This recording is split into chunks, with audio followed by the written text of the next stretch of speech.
Nhà em. Anh. Em về lúc nào đấy? Em cũng vừa mới tới nhà thôi anh ạ.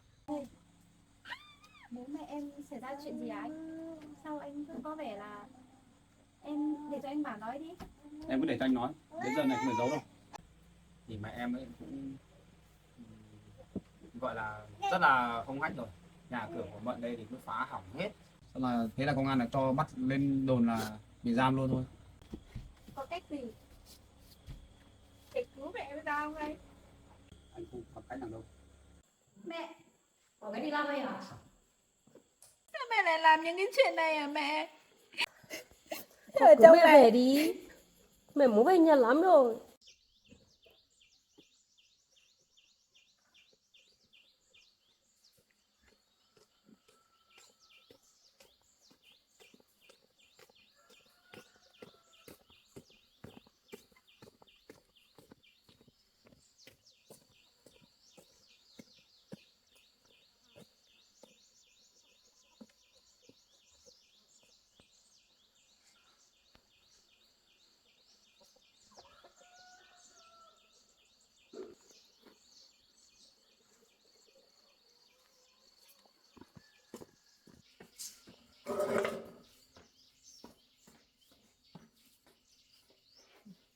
Cháu lấy bầu à? Để cô lấy kéo cho cháu cắt nhé.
Trên mái không có nhiều lắm.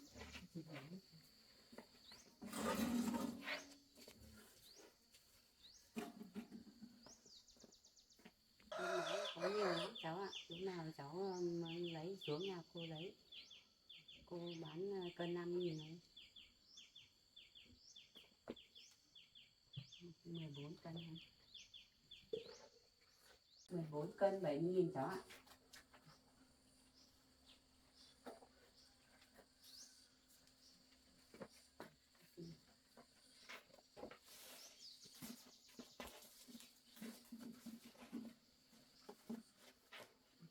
Và muốn mua là vào nhà bác mua nhé cháu ơi.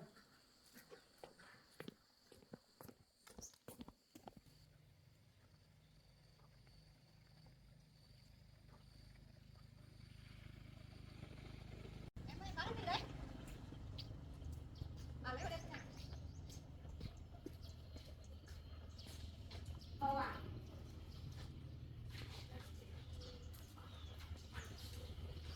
Bầu này bán như nào?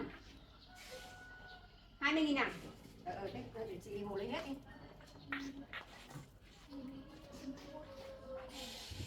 15 cân.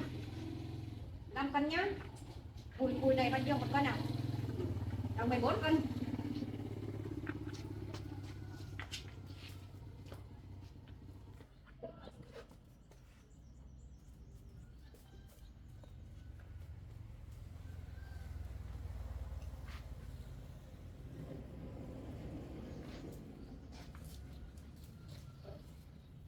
Mười 14 cân này là 280 nhá. Đây 250 này. Đấy, đếm lại cho chị xem đủ không?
Đập vào tay không khó.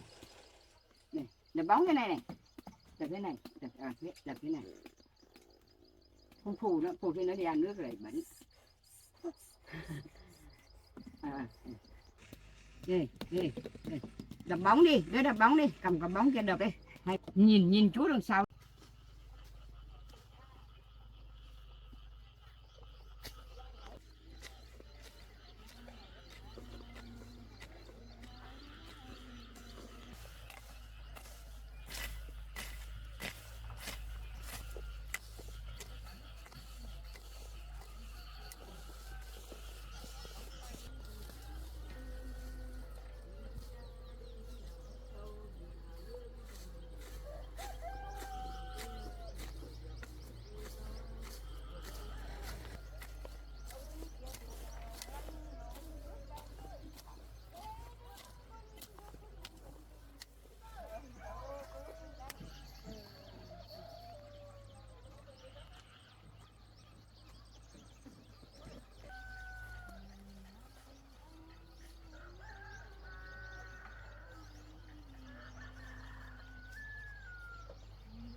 là bên kia kia kia đấy có bóng đi, có bóng đi ra ngoài kia chơi, đấy đấy ra ngoài kia chơi, ra ngoài kia đấy, được rồi ở đấy thôi, ở đây thôi được rồi, không đập bóng rồi nhảy, đập bóng nhảy chập xình đi.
đâu hết mà nhà cửa vắng tanh thế nhỉ? Mẹ ơi! Bố ơi! Thế ai thưa là sao? Mẹ ơi! Bố ơi!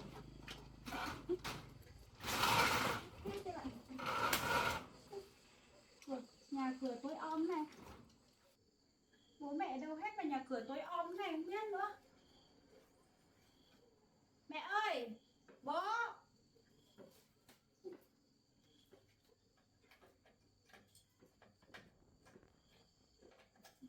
Bố chắc bố vừa thay mới hay sao?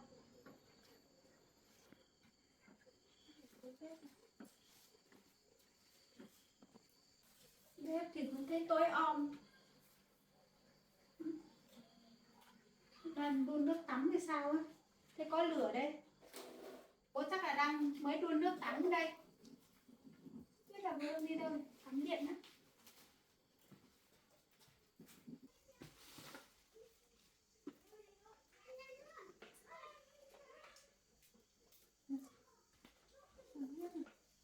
Bố mẹ đi đâu được nhỉ? Cơm buổi trưa đây. Bố mẹ ăn vẫn còn nhiều đây.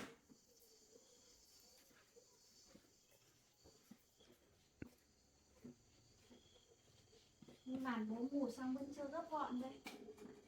Chắc là bố mới đi đâu thôi. Điện thoại bố vẫn còn ở đây, thả nào mình gọi cho bố không liên lạc được.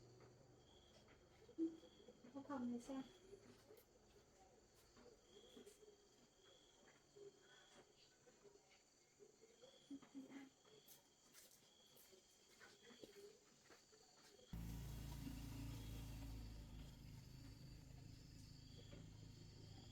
Mỗi khi mình về nhà, có bố có mẹ ra đón. Lần này về chẳng có ai.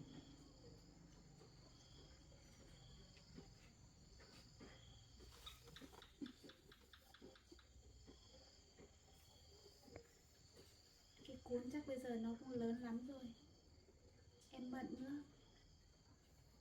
Chắc bây giờ em cũng có cuộc sống riêng của em ấy rồi, chắc là cũng ổn hơn.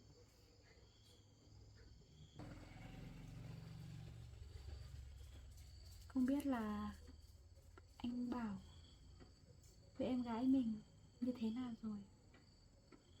Từ lúc gặp bữa đấy mình cũng đi học, cũng chẳng có thời gian để mà điện gặp anh ấy nữa. Hy vọng là anh ấy cũng sẽ thương em gái mình thật lòng.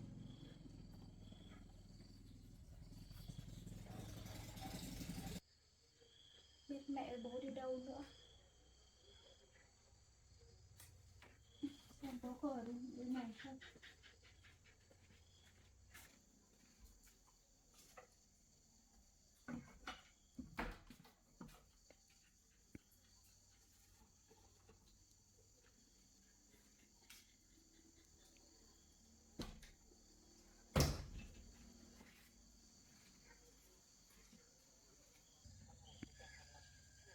Bố ơi!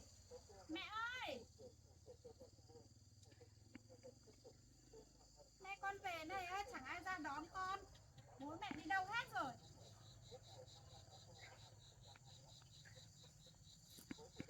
Cả Chua Bi thì rõ là bọc, rõ là ra tất quả rất là nhiều. Bố mẹ đi đâu được nhỉ? Bây giờ cũng khá muộn rồi. Trời thì gần tối rồi. Mẹ đi đâu đây? Mẹ ơi!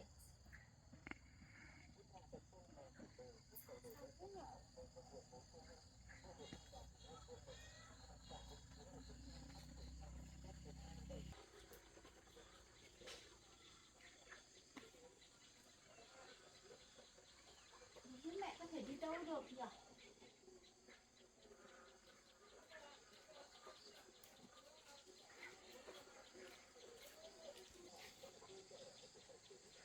Trời cũng gần tối rồi. Bố với mẹ đi đâu được? Chắc phải xuống chỗ em gái thôi, để hỏi thử xem em có biết là bố với mẹ đi đâu không. Chứ này Trời gần tối rồi, tôi sốt ruột quá.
Em ơi. Em ngóng được. Ơi, ba về rồi. Ba về rồi. Ba về tấm sàn giật mình nhá. Đấy ngủ đi nhá. Đấy ngủ lâu chưa bà? Đấy ngủ được một lúc thôi. Ôi, mệt quá.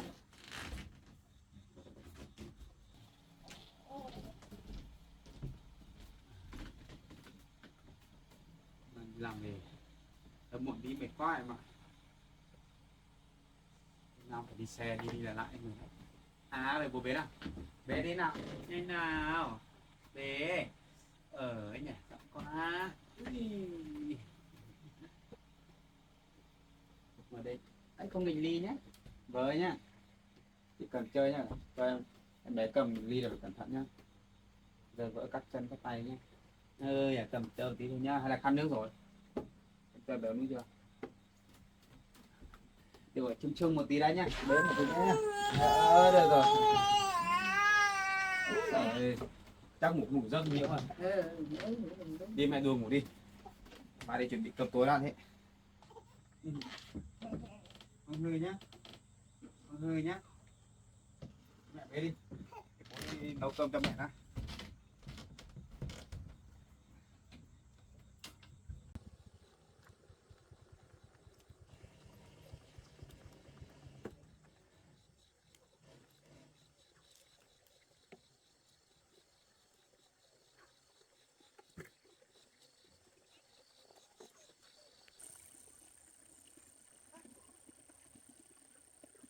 Anh bảo mà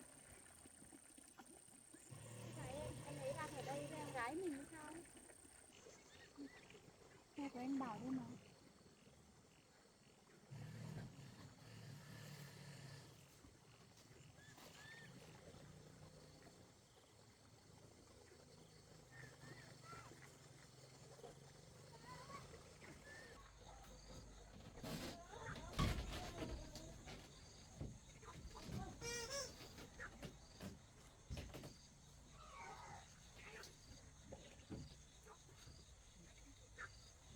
Em gái mình có cái khuôn viên đẹp thật đấy.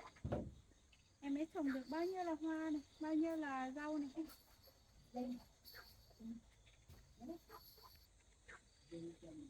Đẹp thật đấy. Đấy, nhà anh cuốn ở trên nhà hay sao?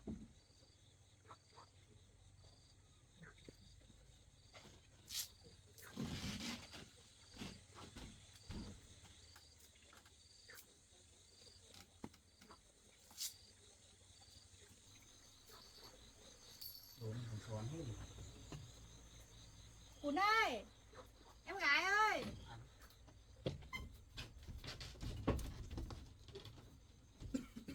Nhà em, anh. Em về lúc nào đấy? Em cũng vừa mới tới nhà thôi anh ạ. À? Dạ vâng. Em về nhà đi. Dạ vâng ạ. các bạn. Vâng, chào cháu. Ơi, con yêu quá. Bác mua quà như là đến trên nhà bà rồi. Yêu quá. Nhà. Em ơi, Dạ, em ngồi nữa. dạ vâng. Em là em mới về đấy nhỉ? Dạ vâng, em vừa về đến nhà ạ. Ê, lâu lắm không gặp em rồi. Dạ vâng, dạo này em cũng bận học đi lại ít khi về nhà.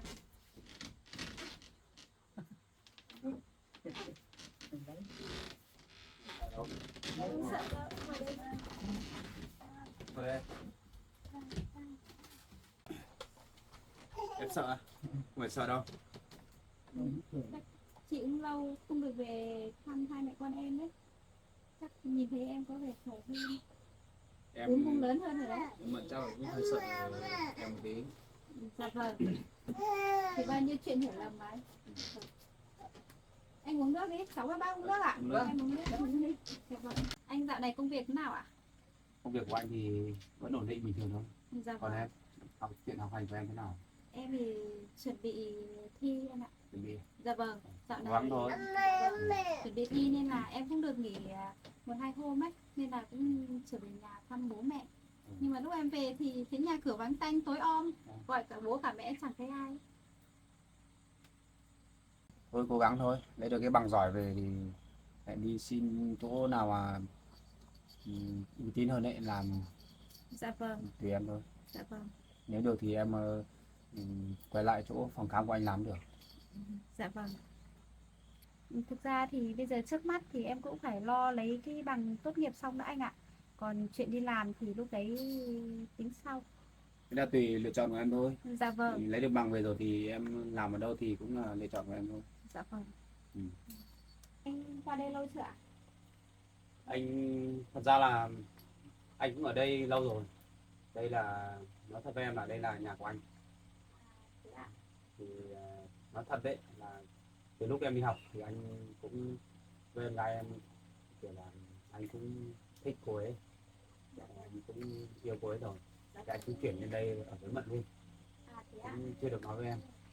Cũng Anh lâu không lâu. cần phải nói với em đâu ạ. Chẳng qua là bởi vì hôm nay em vừa lên đây thì bất ngờ thấy anh ở đây ấy. Thì em hỏi thế thôi. Nếu thế thì quá tốt anh ạ.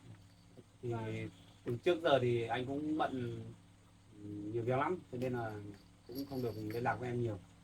Dạ vâng, em cũng mải học ấy. Và cũng đứng mệt nữa, xong rồi thi thoảng em lại về làm việc nữa. Thế là hai người đến được với nhau này thì em cũng chúc mừng nhé. Chúc mừng cho anh và cả em gái em nữa. Em đừng có ngại, qua đây với chị nhé. Em ra đây ngồi đi, không phải sợ chị gái đâu. Bây giờ đi học thì xa không nhiều, không biết rồi, không như trước rồi. Em ngồi đây với bố nhá. Bây giờ nghĩ ra những cái chuyện mà trước ấy, em cũng cảm thấy mình cũng là nghĩ nhiều lúc mình nghĩ nông cạn quá ấy. Nên thật ra bây giờ nhìn thấy anh với lại em gái em hạnh phúc như này thì em chúc phúc cho anh và em gái em. Thì chuyện thì không lường trước được, thì cũng như kiểu là Dạ vâng. mẹ của em ấy thì cũng không được tốt lắm, cũng hay thế nọ thế kia. Dạ vâng. Anh cũng thấy Mận đáng thương nên anh cũng quyết định là cho Mận ra ở riêng để tránh chỗ mẹ em làm hại. Dạ vâng. Bé đáng yêu quá. Em với con có hay về thăm bố mẹ không em? À cũng hay về á. Chắc là bố mẹ cũng qua đây chơi nhỉ? Cũng thi thoảng thôi, À dạ. chủ yếu là bố của em thôi. Dạ vâng. Em hôm nãy về cũng thấy cả bố cả mẹ luôn đấy. Không biết là chuyện gì xảy ra không mà em về đến đấy thì cũng trời cũng nhã nhem chập tối rồi đấy, gần tối rồi. Không biết là chuyện gì xảy ra đây nên là em mới bảo là qua đây để hỏi em gái em là có biết là bố với mẹ là đi đâu không ấy. Thật ra bây giờ anh nói em nhé, thật ra là từ lúc em đi học ấy Dạ là vâng. nhà xảy ra rất là nhiều chuyện. Vâng. Bây giờ anh nói ra cho em nghe thì em cũng phải bình tĩnh nghe nhé. Với lại anh biết là em rất là thương mẹ, nhưng mà nhà có chuyện rồi. Mà anh ơi, bố mẹ em xảy ra chuyện gì hả anh? Sao anh cứ có vẻ là em để cho anh bảo nói đi. Em cứ để cho anh nói, đến giờ này không phải giấu đâu. Có chuyện gì anh có thể nói cho em biết được không ạ? Thật ra ấy là mẹ của em ấy, Dạ vâng. bình thường như thường ngày ấy là không phải mẹ xuống thăm Mận đâu, Dạ vâng. mà mẹ là toàn tìm cách để hãm hại Mận đấy. Có chuyện đấy nữa anh. Hãm hại rồi là phá nhà phá cửa rồi là trộm đồ của Mận ấy, xong mà nhiều lần quá, anh cảnh cáo nhiều lần rồi. Có chuyện đấy xảy ra nữa anh. Xong về sau là mãi về sau anh sẽ kiểu là bà hơi quá rồi, anh em trình báo công an là công an bắt bà mang lên trên kia đến chỗ đồn để giam rồi. Anh nói sao? Sao chuyện đấy lại xảy ra với mẹ em, có thật không anh? Thật, anh không nói dối đâu. Em đừng quá bất ngờ bởi vì em cũng biết thừa là tính của mẹ rồi. Mà em không ngờ sao mẹ em lại làm những cái chuyện này. Anh thật ra anh cũng nghĩ là một người mẹ như mẹ của em ấy thì chắc không hẳn là ác như vậy đâu, mà anh cũng không ngờ luôn đấy, lần nào xuống đây cũng phá phách nhà cửa của Mận. Lúc đấy là anh chưa dọn lên đây ở đấy nhá. Anh ơi, em nghĩ hay là có sự hiểu nhầm gì đấy.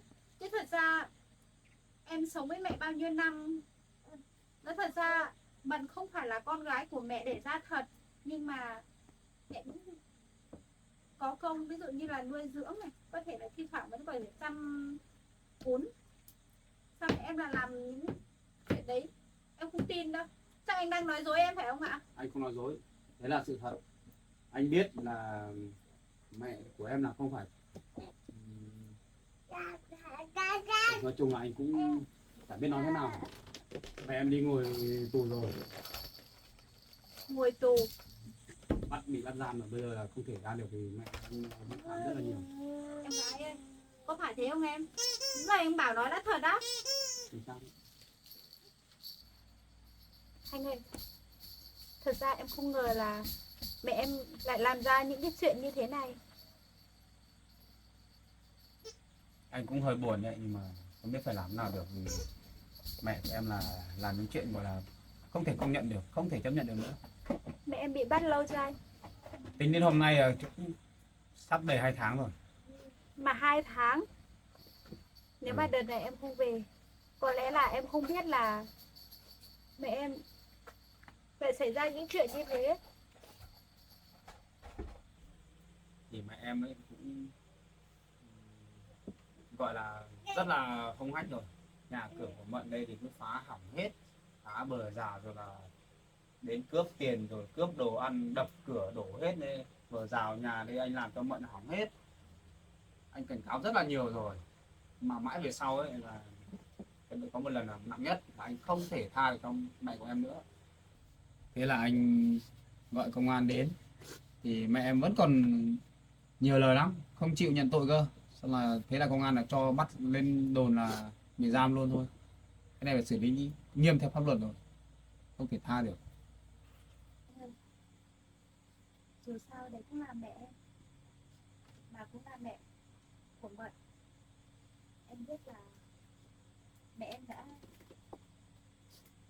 làm những cái việc mà không nên làm với anh và em Mận. Thật ra là anh cũng không muốn cho bà ấy đi ngồi tù đâu, nhưng mà nói bao nhiêu lần thì mẹ của em cũng không rút kinh nghiệm, là anh phải nhờ đến công an. Bây giờ thì anh không biết phải làm nào khi cho bà chấp hành phạt tù thôi. Em nghĩ thì ai mà làm việc gì thì cũng phải chịu theo sự trừng trị của pháp luật thôi. Nhưng mà bây giờ mẹ em thì anh biết rồi đấy, cũng lớn tuổi rồi. Bố em thì suốt ngày ốm đau. Bây giờ mẹ em mà vào tù thì một mình bố em ở nhà thì không ai cơm nước với lại thuốc thang cho bố em nữa. Em ăn xem có cách gì để đưa mẹ em ra khỏi chỗ đấy không? Em thì đi học suốt nên là cũng ít khi được về nhà. Bây giờ về nhà, đến nhà thì cũng không thấy bố mẹ đâu. Bây giờ ra đến đây thì anh nói thì em mới biết. Bây giờ nếu mà để cho mẹ em ra tù thì khả năng là không được. Vấn đề đấy ấy, là em phải lên gặp công an. Bây giờ em nghĩ là chắc là anh có cách. Vì em nghĩ anh cũng là một người hiểu biết. Tức là anh cũng hay đi ra ngoài nhiều, gặp gỡ nhiều bạn bè. Em thì cũng chẳng quen ai nữa. lớn lên chỉ biết đi học và đi làm thôi. Anh xem là có cách gì để cứu mẹ em ra không anh?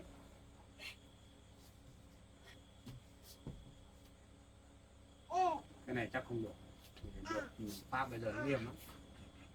Giờ ấy, Dạ vâng. mẹ em ấy muốn được ra tù sớm ấy là hoàn toàn là 100% là do mẹ em hối cải làm việc tốt đi thì may ra thì được ra tù sớm, còn không thì anh cũng không có cách đâu. Anh xem có cách gì không Thật để sự đưa mẹ em ra khỏi chỗ đấy vậy? thật sự là bây giờ không còn cách nào đâu em ạ. Bây giờ mẹ em phải chấp nhận thôi. Biết thế thì đừng làm. Bây giờ đã làm rồi, vi phạm rồi thì sẽ không ai cứu được. Cái này là phải do mẹ của em hết. Anh thì cũng không muốn thế đâu. Em biết là mẹ em sai rất nhiều, nhưng mà anh ơi, anh xem có cách gì cứu mẹ em ra đi. Anh ơi, em xin anh đấy, anh xem có cách nào đưa mẹ em ra khỏi tù được không anh? Em xin anh đấy. Chắc là không được em ạ. Việc này anh không thể xử lý được vì anh không phải công an. Cái này ấy là em muốn xin cho mẹ em được tha tội ấy, thì em phải lên gặp công an người nhà nhé. Còn anh thì anh không còn cách nào đâu. Anh cũng không biết phải làm nào. Anh đừng buồn nữa. Đấy là mẹ em làm thì em chịu thôi, chứ không phải tự dưng người ta bắt mẹ em đi tù đâu. Phải làm gì đấy, có lỗi có tội thì họ mới bắt đi được nhá. Bây giờ anh biết chỗ mẹ em tạm giam ở đâu, anh có thể dẫn em đi không ạ? Có. Vậy anh có Lại thể... đang chấp hành tù ở bên phòng giam này. Dạ vâng. Bên Anh biết chỗ phải không ạ? Vậy anh có thể đưa em đi gặp mẹ em được không anh? gần ta vẫn kịp đi thăm bệnh nhân gia đình đấy. Vậy anh giúp em. Thế thì để anh đưa em lên nhé. Anh ơi, vậy anh đưa em đi nhé. Được thôi, anh đưa đi. Mà đây, em có thể đi cùng chị để gặp mẹ không? Em có đi không? Đi thăm mẹ không? Không đi ạ? Thôi thì Mận không đi thì thôi. Để anh đưa em đi rồi nhé. Dạ vâng ạ. Mận thì chắc cũng sợ bà một chút đi. Dạ vâng. Thôi mình đi luôn đi. Dạ Anh vâng. về anh còn Bà bế bé đi ạ.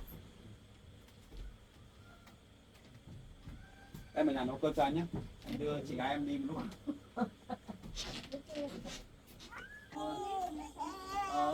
Không được chui vào bàn nhá.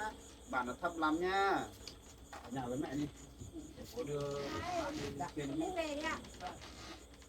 Em chào con nhé. bà ơi, Về đấy. bà nhà với mẹ nhá. Cháu đưa em lên trên kia gặp mẹ của em đấy chị đã. Chào bác ạ. Vâng. Đi em ơi.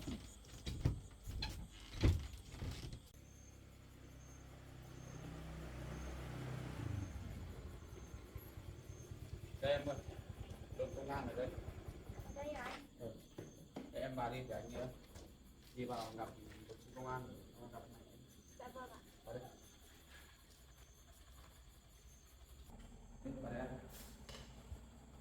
Chào anh. Đi đâu ấy? Em chào anh ạ. Vâng, em hai người đi đâu? Đến đưa con gái của có một bà ngồi ở trong này một tù đến thăm. Em là con gái ruột của mẹ em ạ. À, Bị đấy. đang tạm giam ở đây anh ạ.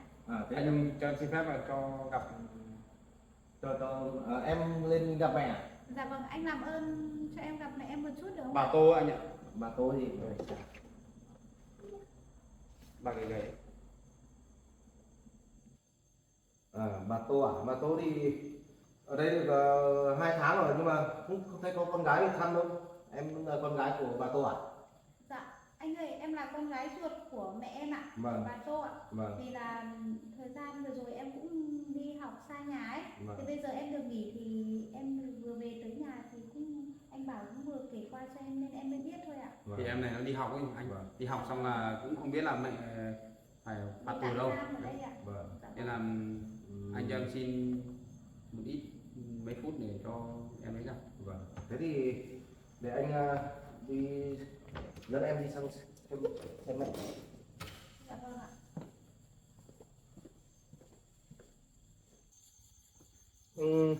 Theo quy định em ạ, theo quy định thì buổi tối là bọn anh không cho thăm thôi. Chẳng qua là em là Dạ. thế em mà là con gái của mẹ em thì anh tạo điều kiện cho em 5 phút thôi. Dạ vâng, anh Mà làm không ơn giúp không, em không ạ. được vào trong phòng giam đâu nhé. Dạ vâng ạ. Để anh đi gọi mẹ em ra cũng được. Dạ vâng ạ, Vâng. Anh giúp em nhé. em Vâng. ạ. Ừ. Em cảm ơn anh ạ. Vâng. Ở đây chơi nhá thế. Vâng. Mai đấy, Dạ vâng. mai còn được gặp đấy, không là Dạ vâng. mình không được gặp mẹ của em đâu. Dạ vâng. Mong các anh một chiều khứ cho anh ạ.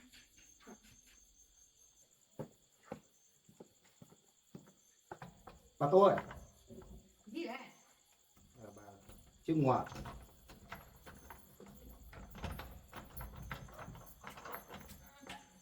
Bà ra ngoài thì có người nhà gặp đấy. Ra đi.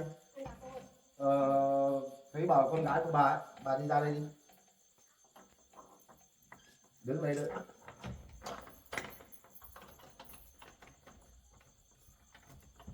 Đây, đi qua đây.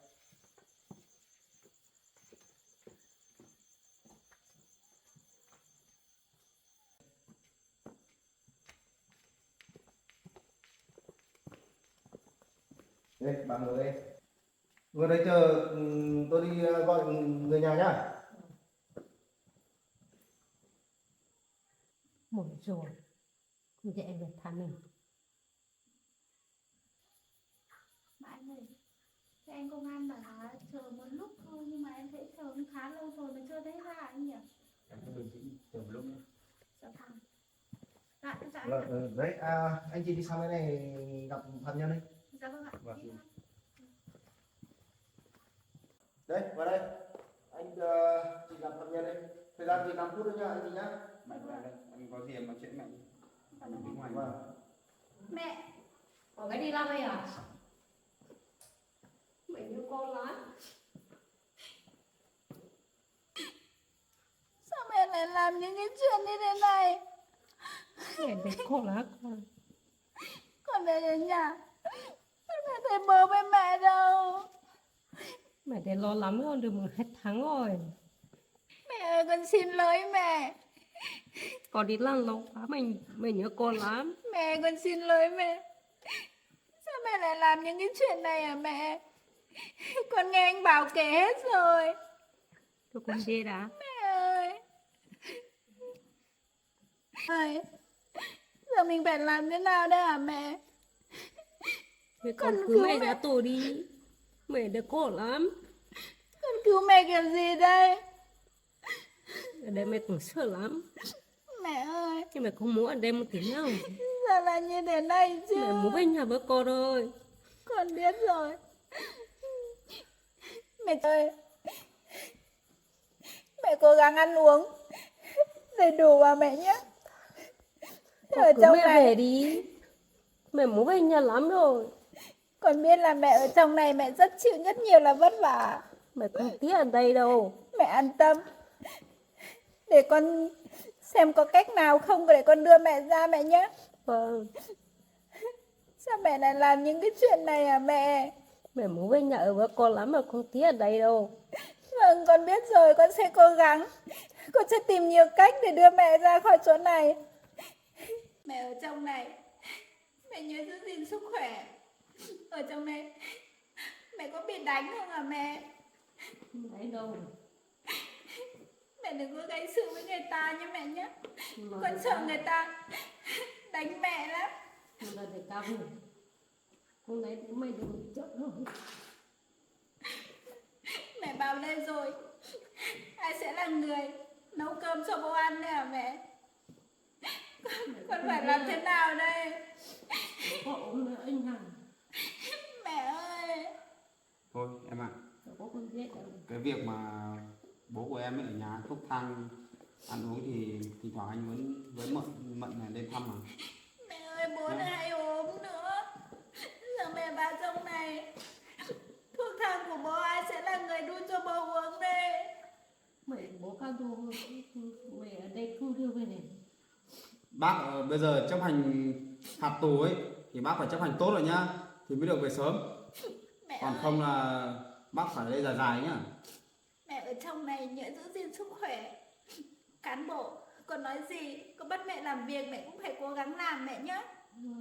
Như thế mẹ sẽ nhanh ra khỏi chỗ này. Ơi, mẹ ở trong này nhớ là giữ gìn sức khỏe.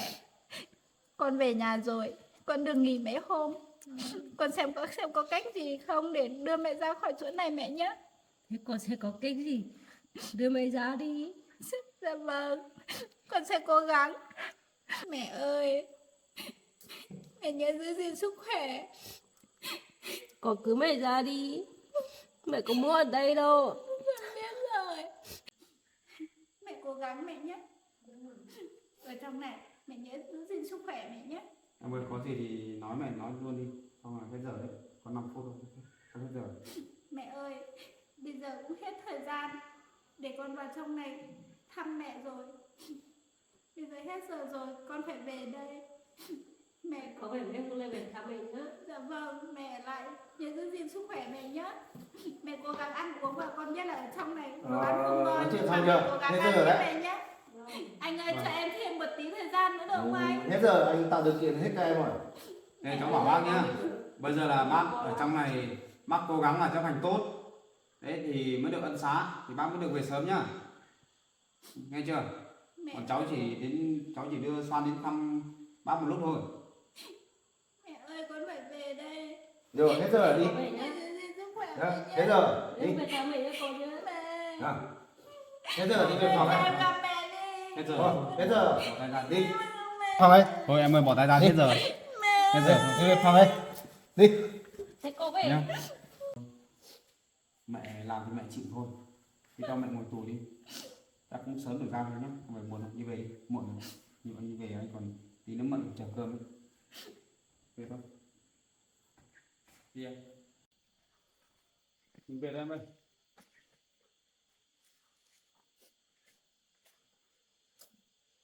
Anh về trước. Em không về thì anh sao có xe về? Thì anh lấy xe em về. Em không Em đi bộ về. em muốn ở lại đây. Không về em. Muộn rồi anh chị đi về đấy nhá. Lần sau anh chị có đến thăm phạm nhân đấy thì là đến ban ngày nhá. Hôm nay ưu tiên lắm mới cho hai anh chị gặp phạm nhân đấy. Vâng, em cảm ơn anh nhé. Vâng. Có gì cũng làm cho bọn em nhé. Vâng, anh chị về nhá. Vâng. Đấy chưa? Mình về thôi. Bây giờ mẹ em ngồi tù rồi. Thì biết lắm thôi được. Cố gắng thôi. Anh xem có cách gì không? Anh ơi, anh xem có cách gì không? Để đưa mẹ em ra khỏi chỗ này được không anh? Cách thì anh chẳng có cách nào đâu. Anh cũng nói rồi. Anh không phải là công an.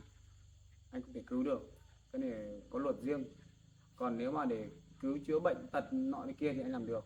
Còn cái vấn đề này anh không chịu này. Thôi mình về thôi Em hiểu ý anh rồi. nhé. Về thôi. Dạ vâng. Có gì thì mai em có thời gian em lên thăm mẹ. Dạ vâng. Còn nếu mà em bận đi học thì em cứ đi học thôi. Thì mẹ trong này cũng không hẳn là không tốt đâu nhá. Dạ vâng. Thì chuyện đấy thì anh cũng không muốn đâu. Nhưng tại mẹ em đấy. Dạ vâng. Cứ về. Về xuống dưới đấy xong là ở nhà mận tối rồi nhỉ? Hay là về nhà luôn? Thế em xin phép em về nhà em luôn thôi ạ. Thế thì lên xe đi về đi. Dạ vâng. Đưa anh về đến tận nhà nhé.